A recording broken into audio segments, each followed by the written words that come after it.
All right guys, I wanted to go through the 4 ice shelters that I'm using this season. They all have their own purpose, and I kind of wanted to go over why I use each one so that you guys can kind of pick out which one you would use if you had to pick 1 or even 2 of these or even 4 of them. So I do want to mention everything in this video I am going to link in the description below. And if you purchase any of this stuff through those links, it really helps the channel, helps me keep doing what I'm doing, so I appreciate that. Let's get started with shelter number 1. My main shack that's going to be kind of my run and gun slash 2-person shack is going to be my Nanook. It's 88 pounds, super light for a 2-man.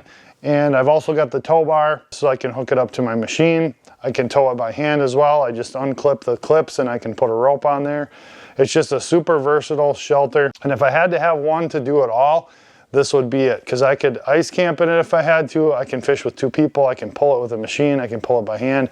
And it fits in the back of my truck, no problem. So that's kind of my all-purpose unit. Now, when I want to sit down on a spot and do some camera fishing or, you know, ice camp, I've got the X1200 that I've been using for several years. This is the Ice Team model. That's been an absolutely awesome shelter for any kind of stationary fishing where you know you're going to be planted on a spot for quite a while. It's not quite as mobile as a flip over, but it's got more room. It's a little more comfortable and easier to fish more people in and ice camp in, etc.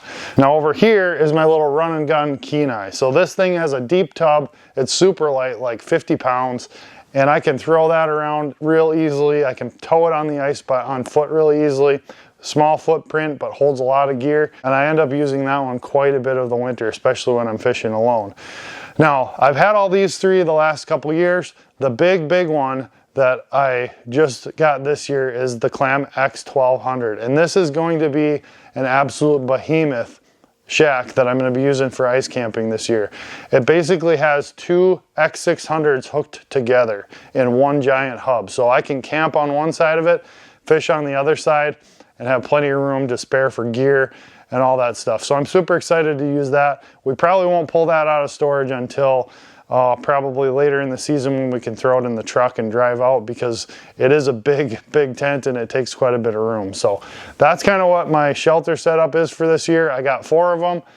I know it's a lot, but like I said, if you had to pick just one, it'd probably be the Nanook. If you had to pick one hub, it'd probably be the X400. But it's nice to have options, and I'm really excited to try the new X1200 and try some ice camping this year. So there you have it, guys. That's my shack rundown for the year. Thanks for watching. We'll see you next time. Get hooked up.